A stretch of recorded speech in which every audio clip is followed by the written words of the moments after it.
let me tell you about something which everybody does in every single day. You definitely did it today, and I'm sure you will do it many, many times in the future. Sometimes we do it alone, sometimes in a group of people.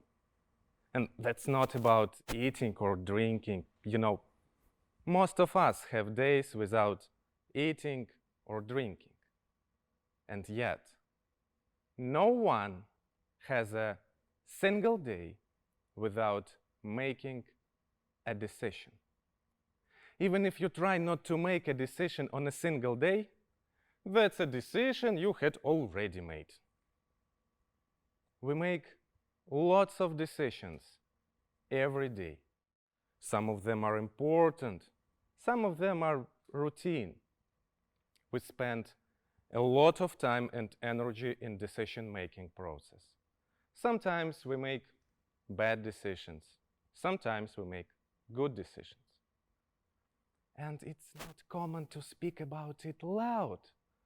But there are lots of decisions we avoid or procrastinate making.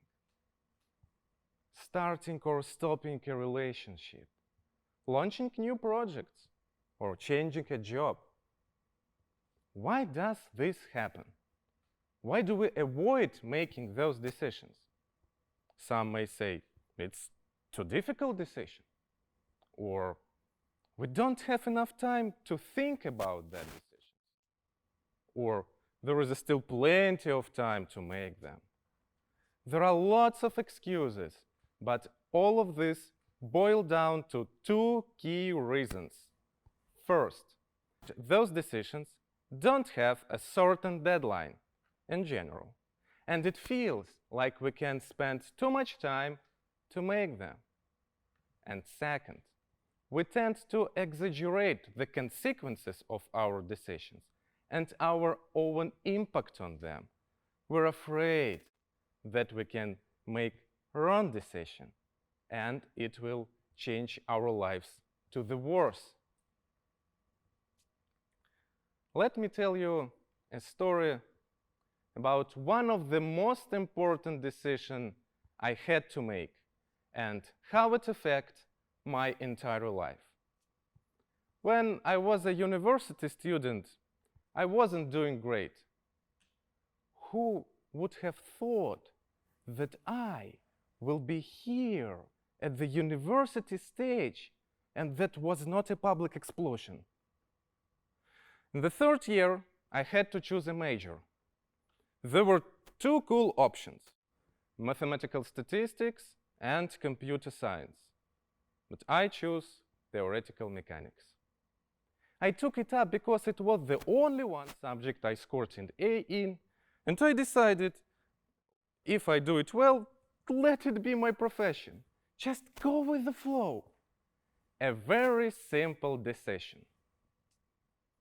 After 1 year later, I asked myself, why did I choose it? So I started looking for a job, and all vacancies I liked would require either mathematical statistics and computer science. There were no jobs saying theoretical mechanics on the job requirements. I thought, what a fool I am. I should choosing anything but theoretical mechanics. I will never find a decent job.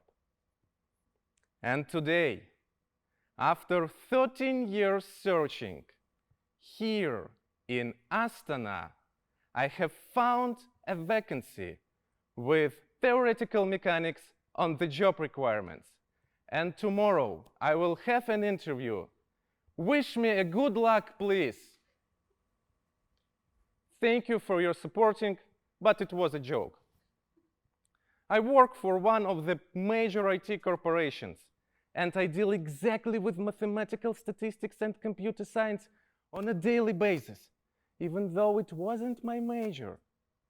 I help the business make all kinds of decisions by providing relevant data. And I realized that decision to choose a theoretical mechanics as my major didn't affect my life at all. Do you want to know how it happened? Yes. As you know, I made the wrong decision when choosing theoretical mechanics as a student. But then, after I realized it, I simply decided to apply all the vacancies I liked. And it worked. I got a data analyst job, even though it wasn't my major. And then, 3 years later, I received 2 new job offers. One of them to keep working for the same position with a better salary, and the second one to transfer to digital product analysis. And I chose the second one. Yes, it was pretty new, but I decided to give it a try. And it makes me who I am right now. Yes, I'm not the first and only one who has changed their profession after graduating. The former British Prime Minister, Margaret Thatcher, graduated with a degree in chemistry. Her dissertation was about antibiotics. Who else? Who think of? Well, a very popular example, Steve Jobs, co-founder Apple, dropped out from the college where he studied calligraphy. And there are lots of examples like that. Yes, choosing a professional area or selecting first full-time job is very important decision, but not life-defining. In the course of life, we definitely have made some good decisions and some bad decisions. And even if we made some bad decision, we can reverse the consequences. We can roll back that decision if we simply make new good ones. Our future is not decided. Well, we have to figure out how to go about with some good decisions and some bad decisions. But what about the decisions we avoid or procrastinate making? I'm sure each of you has a couple of those to make, and I'm guilty here too. I had been setting annual goals for more than 10 years for myself. It was from my professional life, for my personal life, hobbies, sports, and so on. And once I realized that I had been setting one and the same goal 3 years in a row, in 2018, 2019, and in 2020. The goal was to launch my own channel. I had already set that goal twice, and I actually doing nothing to achieve it. And that's not what we expect from setting goals process, you know. And I decided that 2020 was going to be the last year I would set that goal. If I achieved it, well, great. But if I didn't achieve it, it would also be okay. I would stop setting that goal and stop thinking about it anymore. Well, actually, I was doing nothing again. Your solution didn't work, you might say. Yes, you're right. However, the decision to give it up helped me to understand that I actually didn't want to achieve that goal. Obviously, the goal wasn't important for me. I stopped setting that goal and I opened myself up for new goals. I freed up space for new ideas. I stopped beating myself up and start feel confident about myself. Here's how it works. Some of us want to do a new degree, or to change a job, or to start or stop a relationship. All those decisions are important. And all those decisions don't have a clear deadline.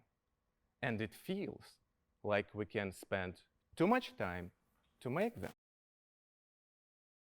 There is a research conducted by Dan Ariel from Massachusetts Institute of Technology and Klaus Wertenbrock from INSEAD in 2002. The goal was to determine correlation between productivity and deadlines. And it revealed that a group of people who have an external deadline show the best performance, while a group of people who don't have any deadline show the worst performance. And that's as clear as the day, you might say. Right, you are. But the most interesting part that a group of people who don't have a certain deadline, but they set an internal one for themselves, did better than the one with no deadline at all.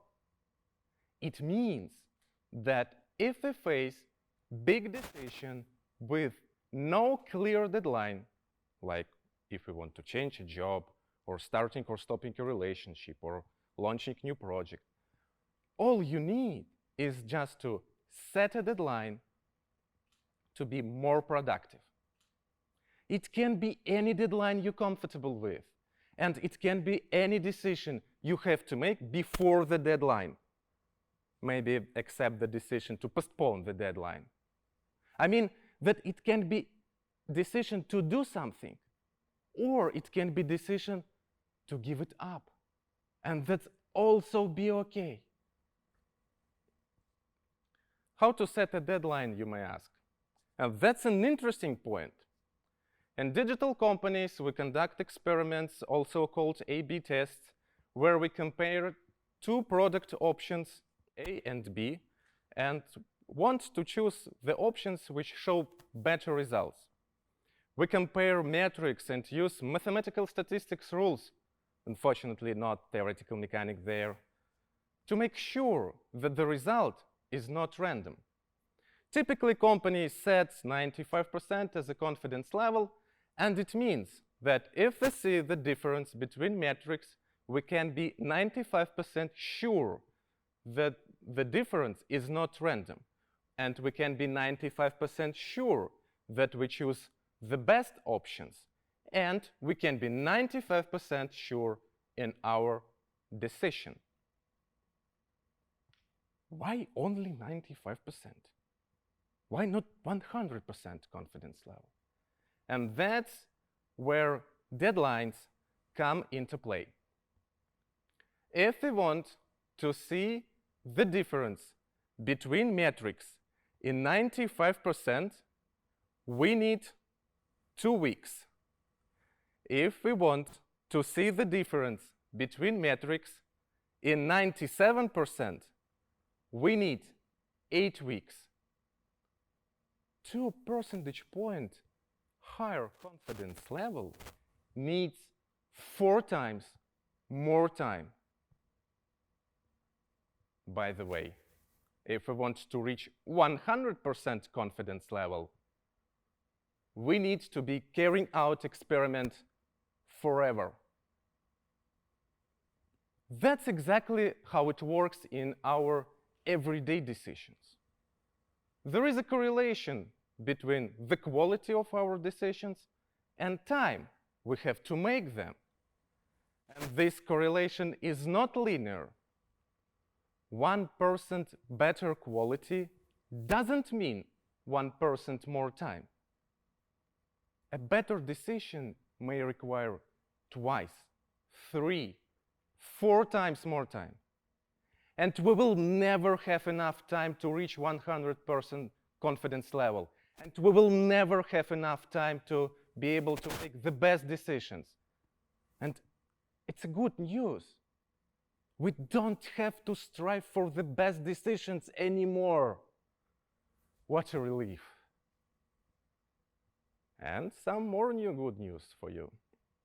We can decide what is the good enough decisions or good enough time for you, and then use this ratio as a management tool.